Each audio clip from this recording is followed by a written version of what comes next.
Twongeye kubasuza mwese abakunzi ba Rwanda Burundi TV basuza ni Damascene turi kumwe geopolitical analyst Koffi nko maze kwimenyera. Koffi umeze neza? Nanjye ndaho meze neza. Ese nawe wabura amahoro? So nanjye nda amahoro nta kibazo.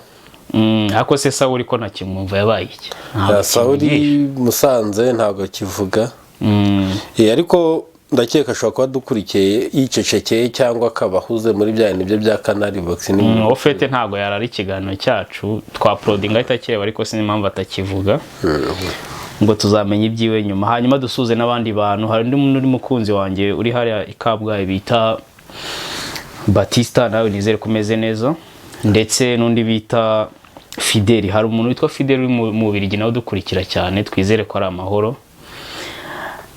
N'abandi mwese aho muri hirya no hino abantu bari Burundi rwose turaje tubasure mu minsi iri imbere. Se waba warabonye ibyangombwa? Ikibazo ntago ari ibyangombwa ariko ntago ndafata umwanzuro ariko ndabiteganya. Okay, Shadrack Bugande nawe twizere ko umeze neza cyane. Byangombwa by'ahantu hadasaba visa bari icyuka. Ufite ntuza kujya mu Burundi either ni passport cyangwa laissez-passer ya kimwe muri ibyo. Kandi abarundi bakuyeho n'amafaranga. Ubundi imbere nigeze kujyayo barimo batanga amafaranga yo kwinjira nyine ko ibintu bya Covid. Iyo wacaga ku mpaka watanga amadolari 15, waca ku kibuga cy'indege ugatanga amadolari 100. Ubu babikuyeho nta bigihari. Gusa nyine nkanjye iyo nayatangaga nta kwa kongewe gutanga amafaranga mu Burundi ntago ari big deal. Inesi imihanda y'u Burundi nzagumanya igendemo n'ubundi. Urumva ko kuri ngiye kuyatanga ntacyo babimbwiye. So rero abarundi mwese ejo ndi kubunani turaje tubasure, twizeye ko tuzaganira neza. Mwese ahantu muri ndabasuje. Nareka duhere kuri Palestina na Israel. Cyangwa na Hamas bavuga Irani. Ni naho turi bwibande cyane, ntago turi bugire cyane. Nuvuga ngo hano nko mu karere muri Kongo amakuru yasohotse ntago aba yabuze. Ariko amakuru aba yasohotse ni yandi wenda ngo M23 yarashe hano. Muri Kongo nta actualité mbega diplomatique zabaye ku buryo diplomatique. Mbega ibyabaye n'ibintu byo kuri tele. Ni bya bindi uruhande rumwe rodekara ko rwatsinze n'urundi rukadekara ko rwatsinze.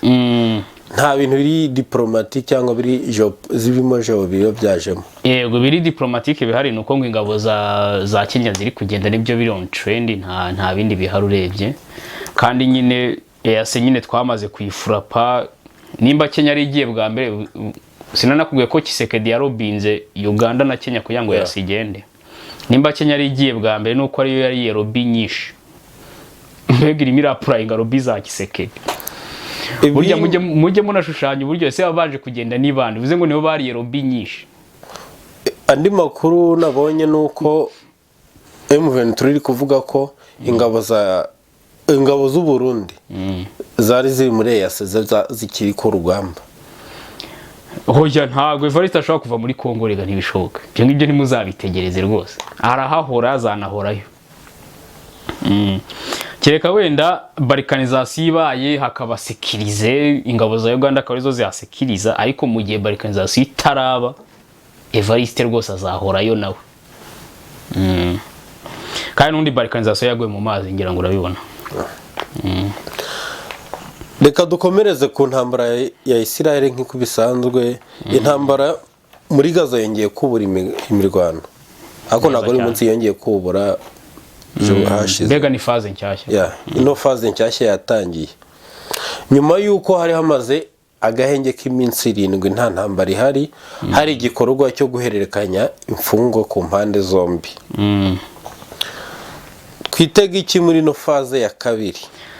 Muri phase ya kabiri musezeranyije ko ikintu bita Hamas utazongera kucyumva. No kuvuga ngo Hamas izativaho burundu nta izongera kubaho. Iyi phase ya kabiri ni kigamije. Phase ya mbere yari yo kureba umujinya wa Iran. Phase ya kabiri twabonye ko Iran yatinye yabaye icyuka ku bintu bya Hamas. Ubwo rero yasize Hamas mu kibuga yonyine, ubwo ikigiye kubona kuyihanagura. Nicyo nkwijeje muri phase ya kabiri. Israel ikomeje ibikorwa byo kwica abaturage ntago dushobora kuzabona ibindi bihugu byivanze mu ntambara. Ndagira nkubwire ko Israel kwivanga mu ntambara ya Israel utari Iran ubanza gukora risk analysis, kuko no kuvuga ngo Israel bitukurikije ibyabayeho mu mateka za kese z'abahitireri ngo z'ubwicanyi n'iki byose, donc byani genocide yakorewe abayahudi. Ubundi iyo umuntu amaze gukorerwa genocide bisa nkaho hari ibintu aba yemerewe, donc nta muntu wemerewe kumuvuguruza kuri proposal yatanze. Iyo tugiye mu mateka usanga abantu bagiye bakorerwa genocide nyuma y'intambara hari ukundi bafatwa, cyane ko uriya bafite nk'icyaha ushaka kumubwira nabi bari abanyayisiraheli kubera ko urwango rwabo kubera rwo kuva kera uvuga ko ari ideoloji yabyo ikikurimo. Ndakubwiye ngo uramutse ugiye muri Hamas ukayivangamo, none ibisasu byagwa muri Israel bashaka kuvuga ati nawe uje kutumara nkuko mbega uje kumara abo Hitler yashigaje. Niyo propaganda yatisohoka. Rero ibihugu byirinda kwivanga na Hamas. Ariko Iran ko yakwimenyere sanction ari nayo yashutse Hamas ari yashinze, twe twari tuzi kwizaza mu ntambara kuko iki ni igikoresho cya Reverde Mondial cyo kugwisha Iran hasi, twari tuzi ko izaza kudefanda intérêt zayo muri Middle East. None yarati diplomasi kuri ntambara yarabinaniye, ndetse na Chine yanze gutanga finance. Ubwo rero Iran ni mpamvu muri Gaza byayinaniye kujyayo, bivuze ngo Hamas iri ku muhanda Netanyahu arimo arayihanagura nta muntu mubangamiye. Ntago Iran yaba yaratinye ibintu nk'ibyo aho kugira ngo itinye sanctions zisanzwe za Amerika, cyangwa ko zino sanctions zisanzwe zirazo ushobora kugira sanction kuri Amerika gusa cyangwa kuba mu burengerazuba bw'isi, ariko police n'abandi ba alahi ba Amerika bakomeye mugakorana. Ariko twabonye nko kukira kintu zawe Hitler, iyo umuntu avuze umunazi uhita wumva kuvuza ikintu kibi kwisi. Ntago baba baratinye kuzagira isura nk'iyo gusa. Oya nubundi rega reba ibyo barana muri espace géopolitique.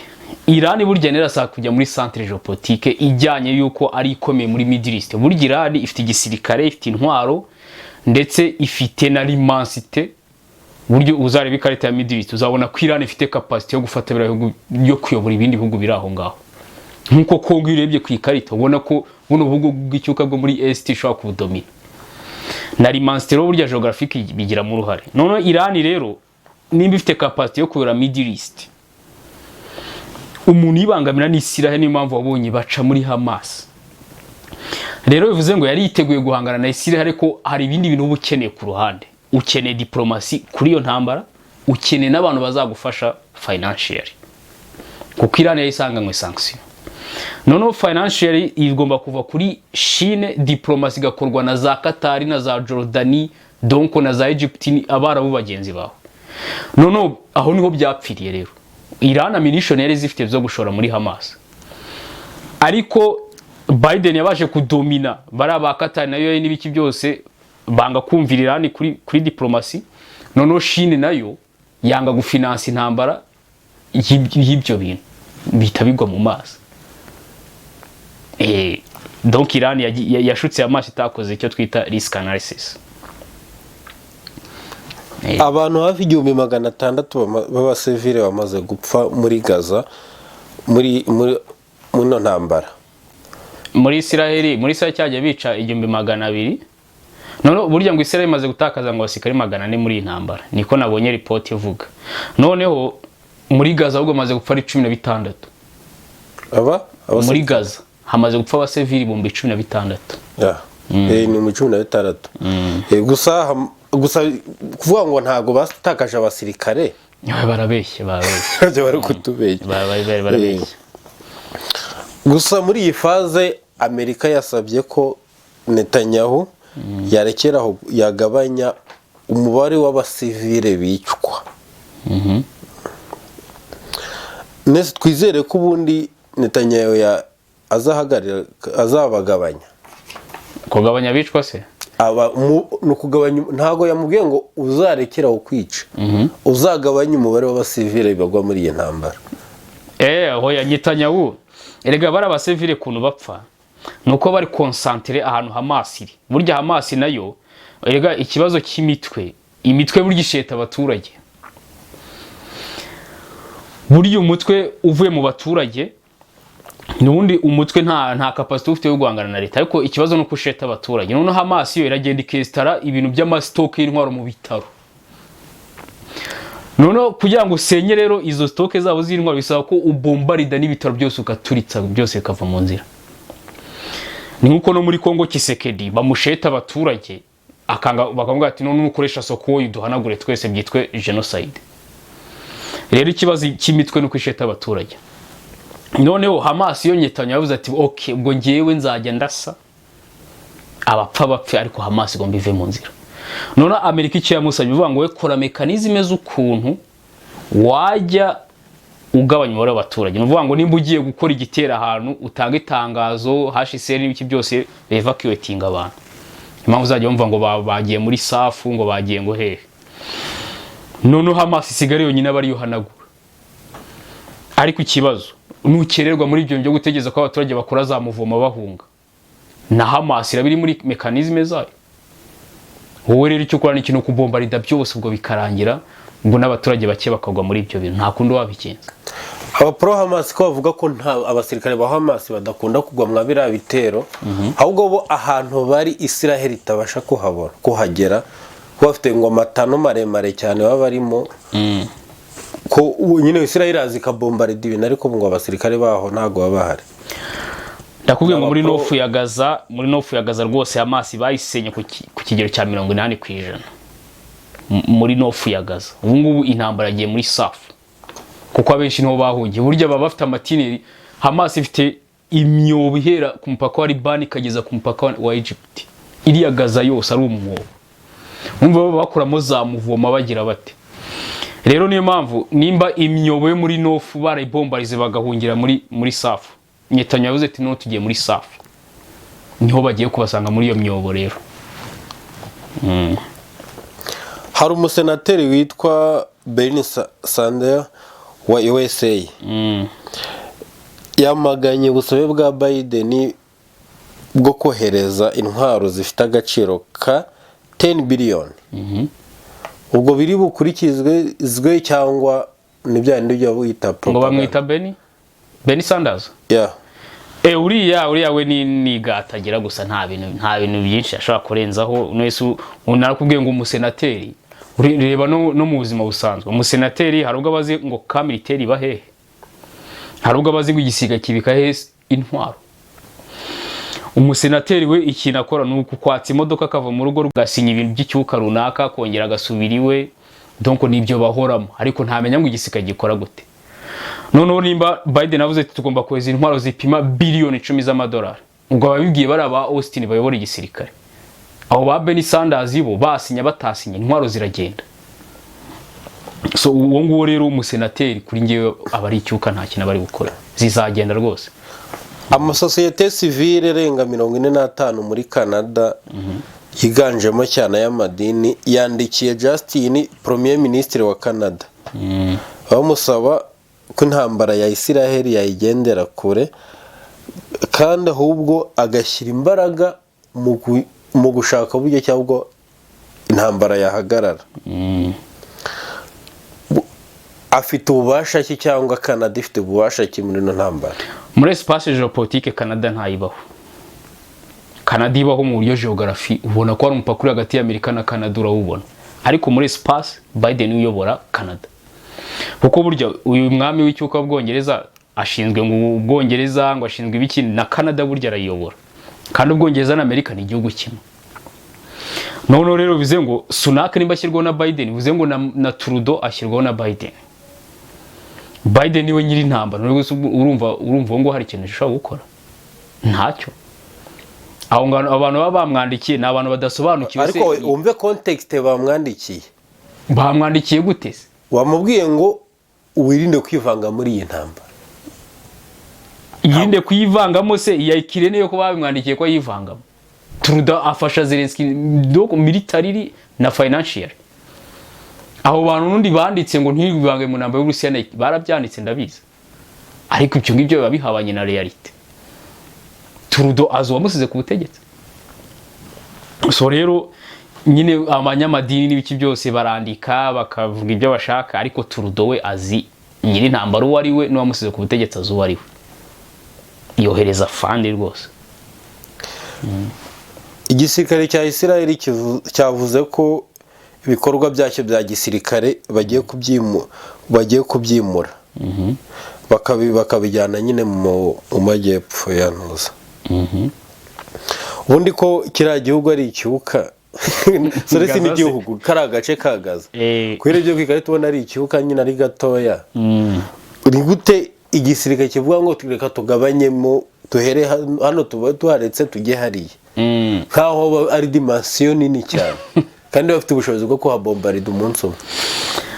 Mbona ukuvuga ngo rero ubundi kuntu hano bimeze, nuvuga ngo niba ufite target, nuvuga ngo Netanyahu nubwo yateye Hamas, ariko si ubundi ntabwo niyo target. Hamas si yayitwaye iki muri espace géopolitique. Hamas ntabwo afite capacity. Hamas niyo yateye nyine reka nkwereke impamvu bayigabanyijemo Gaza ibice. Nuvuga ngo Hamas nubwo ariyo yateye, ariko iyi ntamba nakubwiye ko ari igikoresho cya Renouveau mondial. Ese Hamas yabuza Biden kuyobora isi? Wapi. Nuvuga ngo rero nimba uteye Hamas ariko ari Iran uteganye, uruvuga ngo urakora mekanizme z'ukuntu iyo ntambara ikere. Ahubwo niba utewe na Hamas, kuko ni Hamas yateye. Nimba utewe na Hamas ariko atari yo ugamije mbere na mbere, nuko ukora ibikorwa bituma Iran ya nyayizasa. Ibyo rero ni byo gukereza. None we fata Gaza nubwo ari akagari ingana nk'akagari ko mu Rwanda, we yigabanyemo ibice. Uzajya uvuga ati turabanza ha butadukurikiza mpaka Iranije. Netanyahu abishaka yafata Gaza rwose, ntabwo byafata iminsi 2, ariko kwa ko Hamas atari yo target, we kereza ibintu uzajye wica abantu, ukereza ibintu kugeza Iran ibihugu bigiye ati niwe washutse Hamas igenda itabara niza nibwo intambara iri butangiye. Rero Netanyahu aravuga ati ndahera muri Nofu ubutanzajya muri Safu, donc aguma bikereze pakiranije mu ntambara ku mupaka wa Gaza na Liban.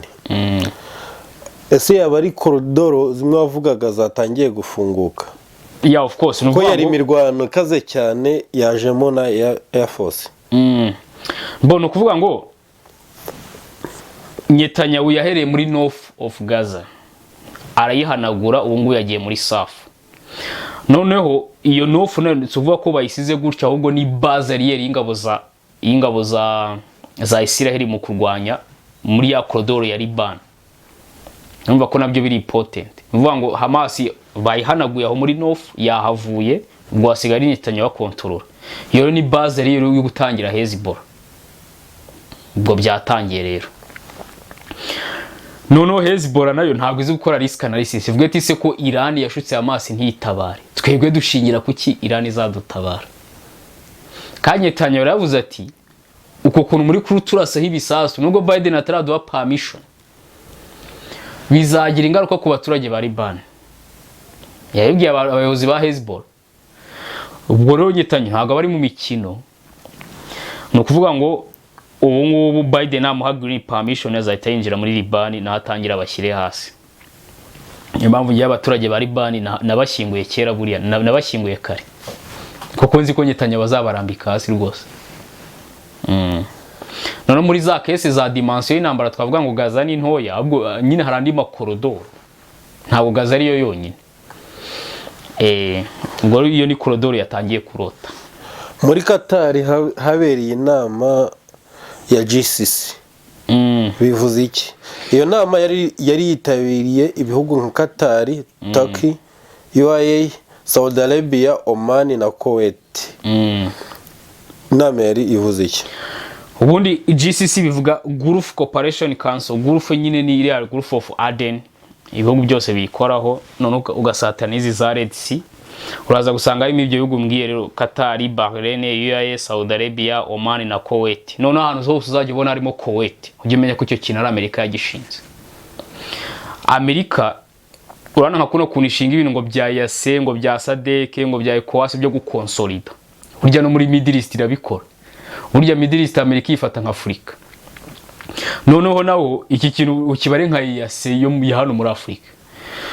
abantu bose barimo n'aba pro America pfa kuba harimo Kuwait cyo kintu kiba ari cya Amerika noneho ni ibintu Amerika ishinga kugira ngo iroheme ibihugu by'ibifinansa ariko ntuzabonamo Iran na Syria na Palestine aho ngabo baba bari ku ruhande gishinze ntutegeze ko ari ikintu cyahindura muri iyi ntambara noneho bitewe n'ukuntu Amerika rero imaze kugishinga gishyizemo amarobi ateye ubwo hahise havuga ikiri bita ngo ni GCC+3 uvuga ngo ni icyo ngicyo wongeyeho gatatu rero ni Jordan, Iraq na Egypt babonye kuna Amerika iri kugifavoriza baravuga ati natwe reka tukiyungeho so rero ibi byose ari ibintu bigamije kwizora Iran na Syria na Palestine mu bya economy none bari n'ibintu byo kurampurasa cya kintu cya Chine bita Belt and Road Initiatives hari n'ikindi bashinze gihuza ngo India, Europe na Middle East donc Amerika ari ibintu igenda ikora muri geo-economique byo kumenasa Chine so rero iyo nama yarihuje ibyo bihugu ariko nyine ni ibihugu biri pro America nta kintu bishobora gukora kuri intambara umwami wa Katari yahamagariye isi yose kuba hafi abanyapalestina muri ibi bihe by'intambara ikomeye cyane ndetse abizeza ko azaguma gukora ibishoboka byose intambara igahagarara burundu ikavaho burundu tubyizere ko yavuze ko biteye isoni kubona amahanga yose ari kurebera ibintu biri kubera muri Gaza amahanga ikintu ashaka gukora ni iki ndakubwiye ngo nta muntu ndumva twize no kubigaruka nta muntu ushaka kuvuga ngo amenye ingabo muri Hamas ikintu nshaka kuvuga amahanga ari kuvuga nayahe aha none amahanga ari kuvuga amahanga yose ntumbwire ngo ari kuvugamo uburundi ntumbwire ngo ari kuvugamo Kongo cyangwa izo zirazo za Argentine Afrika yo ntayibirimo na Argentine za Brazil ntago ari kubivuga aha amahanga ari kuvuga ni nayahe nicyo nashaka kukubaza cyane ubundi ofete amahanga avuga ni abantu bari muri centre géopolitique nese umwami wa Katari ibi nimba ngenzi neza ko nta muntu ahagarika intambara atari muri centre géopolitique umwami wa Katari n'utabizi arimo aravuga Chine nuko nyine avuga ngo ni amahanga ariko ni Chine bavuga akavuga ati Chine kuki wanze gufinansa Iran kugira ngo igende iyi telefone hariya akavuga ati Putin kuki utamenye Wagner muri Hamas ko Putin nawe nubwo atari muri centre ariko afite akayihayiho kandi afite no kwerekana ko yahagera nawe bari no gutangiza igikorwa icyo ari cyo cyose nta kandi Putin na Chine ahantu bafatanyije Biden ntashaka gutsinda aho hantu buriya rero nibo babwirwa nta neza wabwira Senegal ibyo nta byibizi so rero nuvuga ngo amahanga yandi yo bya bindi nono by'icyuka bindi bisigaye ikintu byakoze byo no gutora muri Loni bitora polisi kwintambara yahagara urya nta kindi kintu bashaka gukora barabikoze nese ko babikoze bagasanga Loni ari icyuki guteza adashaka kubihagarika uragira ngo bakora iki kindi ko adashaka kohereza ingabo we hamagara Putin na Chine mabwe ati Hamas ko ari bimeze nk'ari yanyu ubundi mwayifinanshije uvuze ngo ari kubwira Putin na Chine abati biteye isoni kandi kuko biteye isoni kuko Hamas abantu yiringiye nabo babiri nayo Chine na Putin wese Hamas yizi ngo Liberia yayifasha none barabigire kandi Putin akubwiye ko nawe intambara rwose ituma Chine ihugira mu bindi bintu ntayishaka we ko yagerageje akagira ibyo akora ko nubwo uvuga ngo nta wundi muntu wagira icyo akora ku ino ntambara nyura mwami wa Katari ku iyi ntambara ndamwe we yashibashije kumara iminsi gutuma intambara imara iminsi 6 idahari ibintu byananiye amahanga yose n'abantu bose babirebera kuki bo batamurebera ngo avuga ngo natwe katugira ibyo dukora erega Katari nayibaho mu buryo geography ariko Katari muri espace nayo ni Amerika uriya mujyi bita Doha wa Katari na Amerika yubatse burya nkuko yubatse Dubai rero aravuga ati ngewe ntabwo mfite capacity yo kohereza za Wagner no gufinansa kuko bitewe naho nteretse mwebwe Hamas ni favor yanyu mwayifashije Katari koko bitewe n'amasoko n'ibiki byose ifite hariya ndetse no mu bantu Biden ashaka konsolida kugira ngo bativanga na Iran hari giza kumeze kabwira Biden ati duha iminsi 3 dutanga imiti dutanga ibiki byose none Biden aravuga ati okay nimba we wanyemere kutivanga na Iran nta cyo iminsi 3 reka mwenyatanya wayiguhe ariko none abantu bicyuka bandi Houthi yafunze nako Hamas yafunze mbahenyetanyaho nuko mugakora exchange iyo minsi 3 yashira Biden ukamurekera akazi ke na Netanyahu kubera iki wowe uruwabo ntushaka kweza vigini ntushaka no gufinansa wewe tujya muri media uvuga uti biteye isoni kubona Putin na Chine barateranya Hamas ko nta kindi wakora ko nizere ko ntago yabwiraga media yarafitana ari kubibwira oya nese inama iri kuba si media mamubwira iyi nama muyikore ku karubanda ni media mamubwira uvuze ngo hari gihe ushaka kuvugira muri media kuko afite abantu ashaka kuvuga kuki yavuze wa mahangare ofete nyine ngaho reba nimba ari gufasha Hamas none se urumva Djibouti iri muri ibyo bintu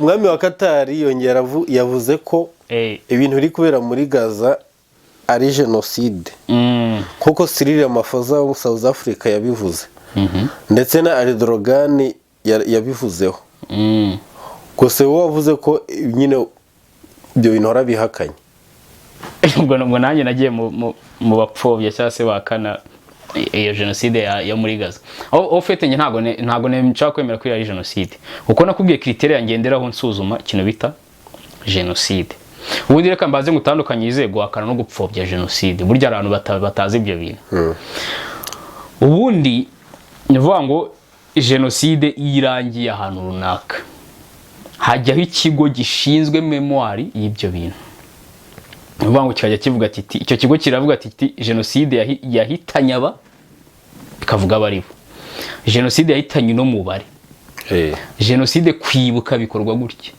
genocide ifite ibirango wenda donc bakayaza criteria icyo kigo gishizweho ni wenda ni bagashyiraho nabayikoze aha none iyo bamaze gushyiraho izo criterias nuvuga ngo bazereka rubanda muri rubanda rero hari umuntu uvuga ati iyo ngiyo ntabwo ari genocide kubera iki abafite criterias agendera hareba genocide akabona ibyo bintu ntabwo uwo muntu aba ari guhakana uwo ngo abahakana genocide bitewe na norme wagenderaho yemeza genocide noneho upfobya we ibyo bintu wanditsa iyo genocide abayemera we kavuga ati kuko nibyo ngibyo uvuga none akavuga niba waravuze ko hapfuye abantu 100 wakavuga ko ari 50 urakoze cyane noneho icyo kigo cya leta kivuga kiti hapfuye 8,000,000 uyavuze ngo ne 5 urumva babyemera ko abantu bapfuye ariko uwo mubare utageze abapfobesha noneho ikibazo kivuka muri ibyo bintu nimba bavuga ngo ni 8 wowe uvuze ngo ni 9 nta kibazo ikibi nuko bavuga munsi y'8 akuruma gupfobya nukumanura kantita y'ibintu oya ahubwo gupfobya numva ko ari guhakana renorme oya gupfobya mu kinyarwanda cyiza gupfobya nuko ikintu hari size gifite ndavuga ko gupfobya ari ukugabanya ingano mu kinyarwanda niko tumbye bimenye oya gupfobya no gutesha agaciro gutesha agaciro uzere niba umuntu bakubwiye ngo afite 5,000 uvuga ngo afite 10 ntago umupfobeje ahubwo akubwiye ngo afite 5 ngo hapfuye abantu 5,000 wakavuga ko ari 6 ahubwo byajya mu nyigo bavuga ati menye tubishakishe wowe bavuze ngo ni 8 miliyoni 8 ukavuga miliyoni 9 ntago bagufunga oya ahubwo bajya mu nyigo ngo bari ahubwo bakubwira bati ngwino bitwereke none iyo mibare ubwo tunayongera ko ari 8 ubupfobeje iyo uvuze munsi y'8 ubwo bupfobeje munsi yaho noneho nimba bavuga bati yahitanye abantu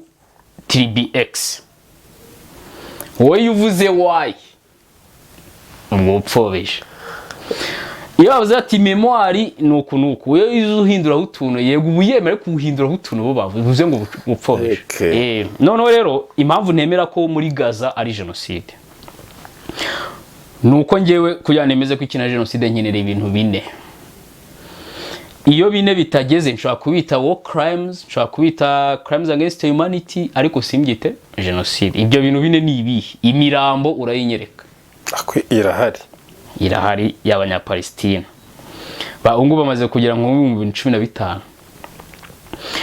ugomba kunyereka ko abo bantu bafite ikintu bari bahuriyeho kirahari n'abanyapalestina bose n'abanyapalestina aha ugomba kunyereka abo bantu bishwe na leta ya Isiraheli ni leta ya Isiraheli none iyo maze gushyiraho izo vie 3 haranumva ngutege ubwo bimaze kubaho crime izo criteria 3 biraza kwitwa genocide unyeretse dokima ko ibyo bintu byateguwe mbere niyo yibura ndahita mbyitaho crimes. Kugeza ubu rero Hamas ntabwo ushobora kunyereka dokima yerekana ko Netanyahu yateguye biriya bintu ari gukora kubera ko utamubanza. Niyo mpamvu rega nakubwiye nti zino projet politique mbabizi ko zaguprovotse, ariko ushobora gusanga abantu babivuga bose bafite ubutasi, bafite n'icyo ushobora gusanga izo dokima zihari cyane ko ikintu cyitwa genocide nyuma yuko cyabaye.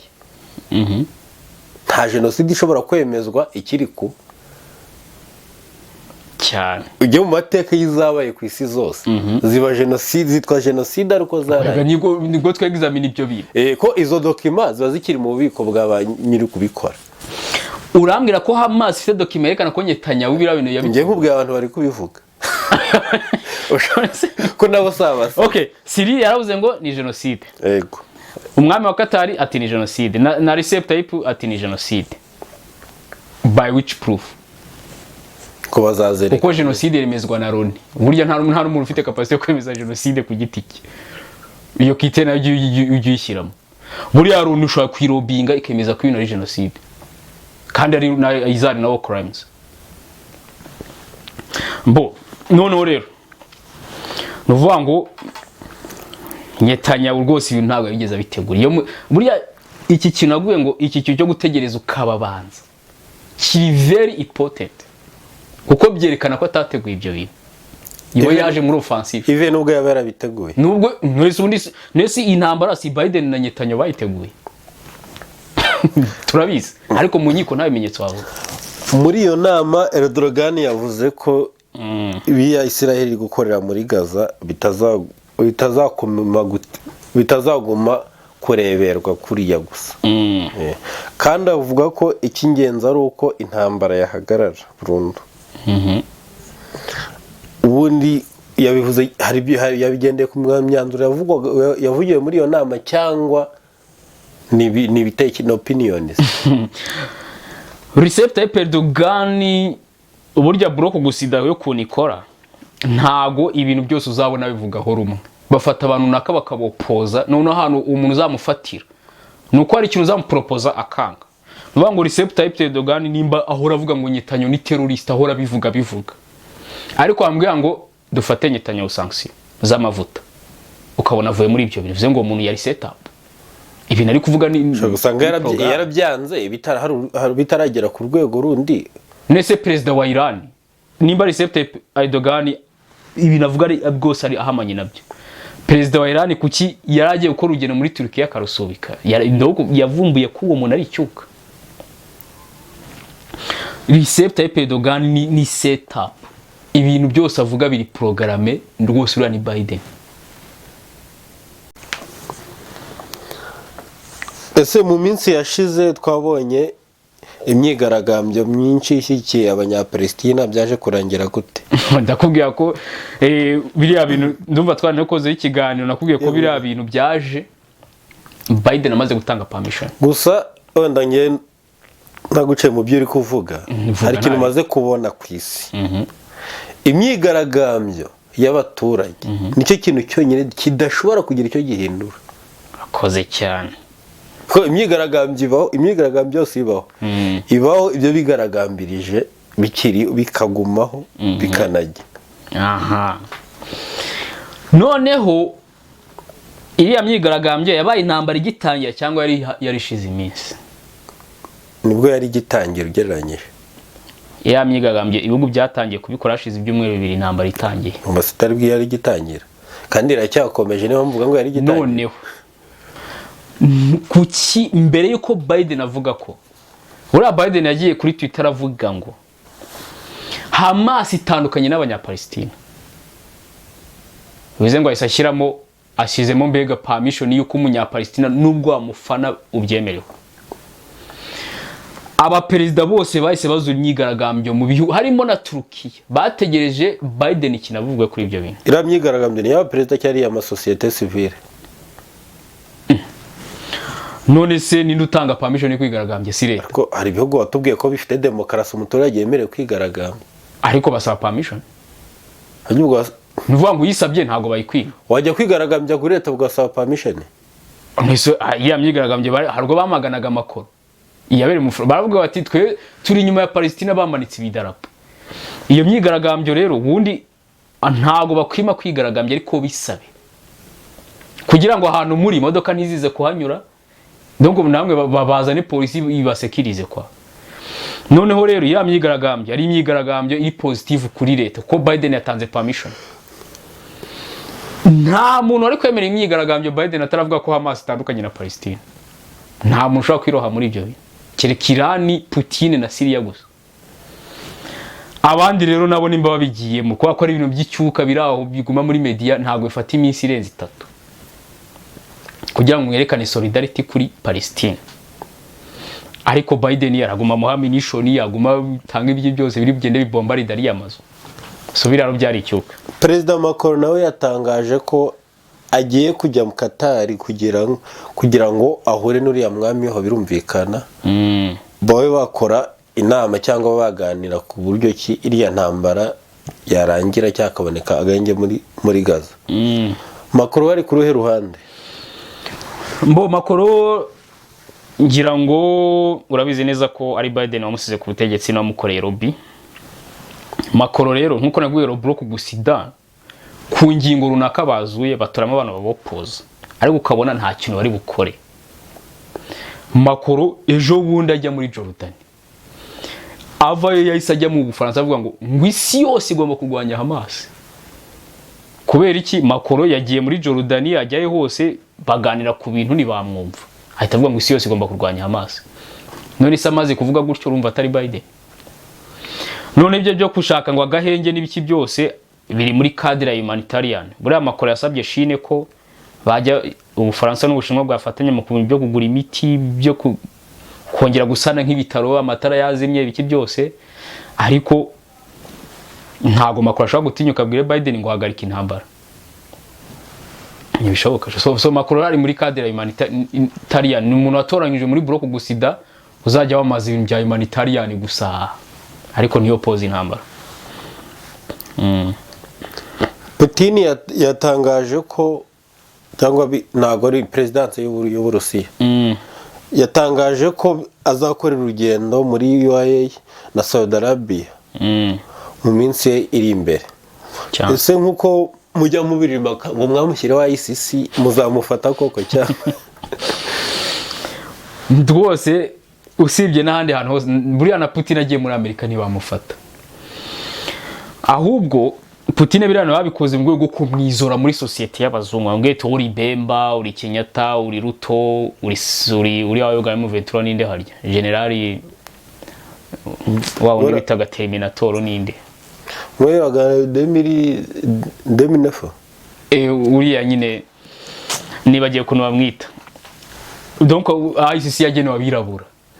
Putin ni ukumwizora muri societe y'abazungu burya nta effect nta wenda bazabishingira mu mategeko runaka muri ruri bamuvana muri UN Security Council muri Humanity yavuyemo donc ari tunagenda avamo ariko byo kuvuga ngo muramushyira muri gereza ntibishoboka. Noneho UAE na Saudi Arabia rero wowe ujye ureba aba bantu nindo bafite. Putin agiye hara mu by'amavuta kugira ngo birabigo bigume bigure amavuta yiwe kuko na Chine ngo ishobora kujya muri Taiwan, Chine ngo ishobora kujya muri Chine iri na bizarre bita ngo Myanmar donc Chine yatangiye kuzura utuntu. Putin rero arimo aragenda yigiye kugira ngo bigume bigura amavuta ye ariko UAE ni federal Amerika idashaka gusenya nuko ari yayo.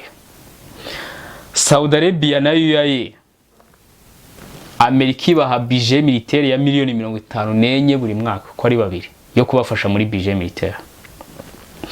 UAE ihorudinze ka militaire 5 za Amerika.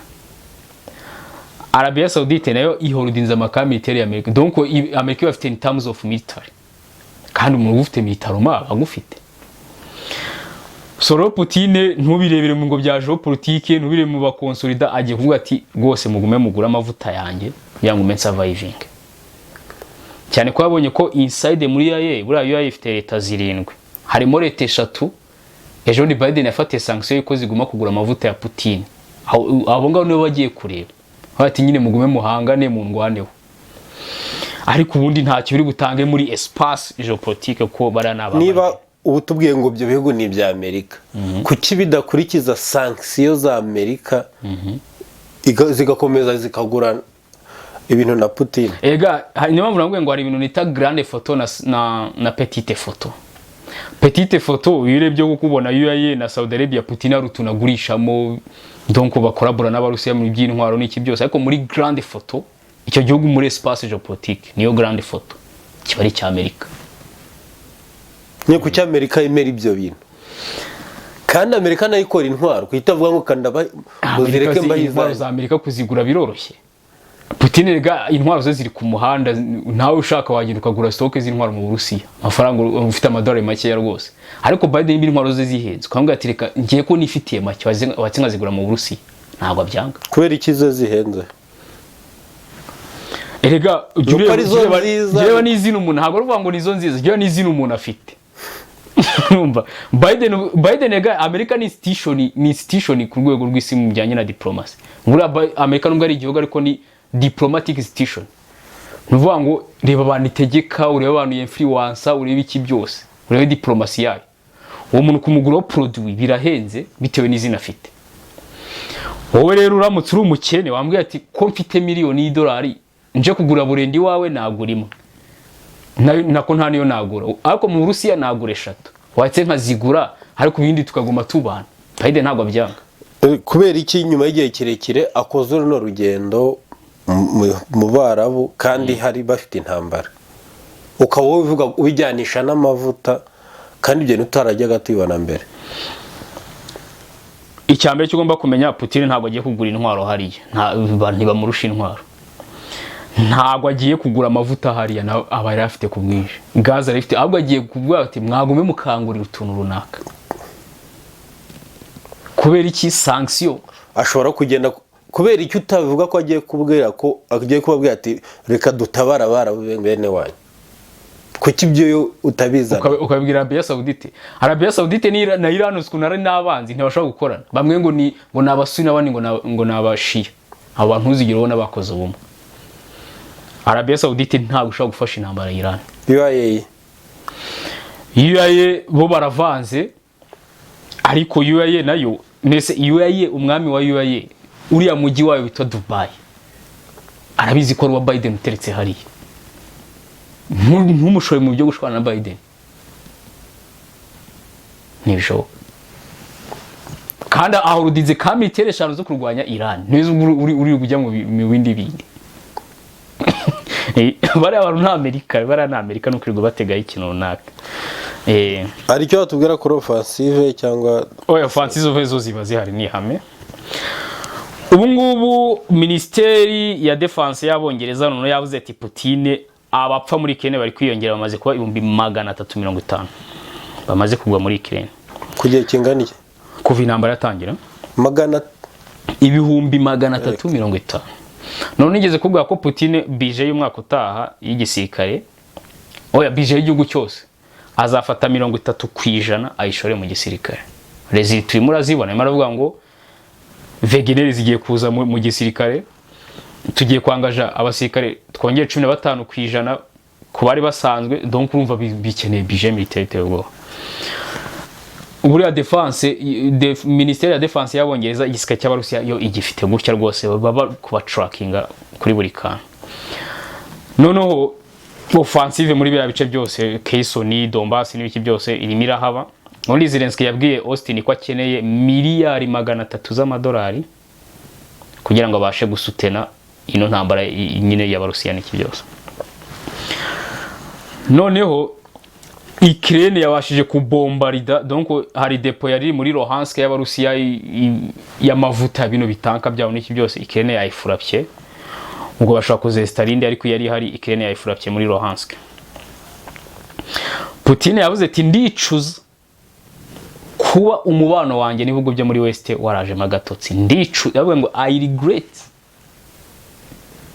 yabivuze ryari yamo yakira aba diplomate 20 baturutse muri Europe noneho igihe maganiza umudiplomate mushyashya donc umwambasaderi nyine w'abongereza mushyashya yambwiye ati rwose ndicuza kuba igihugu cyacu cyarashwanye na West ndetse ndizera ko mu minsi iri imbere bizakemuka. Ubwo Putine mushaka kuzajya kubona mukabona bira bice byafasha arabitanze.